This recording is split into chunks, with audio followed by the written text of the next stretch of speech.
Welcome back to our channel. In this video, we'll guide you on how to compare a 60-digit number with a group member on WhatsApp.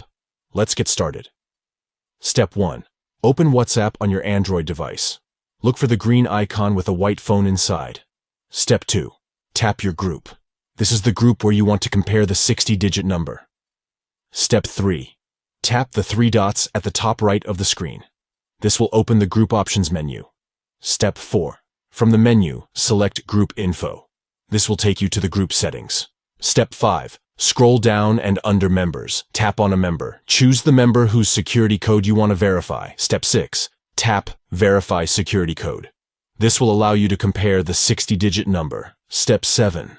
Finally, tap Compare a 60-digit number. Follow the on-screen instructions to complete the comparison process. By following these simple steps, you can easily compare a 60-digit number with a group member on WhatsApp, ensuring enhanced security within your group. If you found this guide helpful, don't forget to give this video a thumbs up and subscribe to our channel for more useful tutorials and tips. Thanks for watching.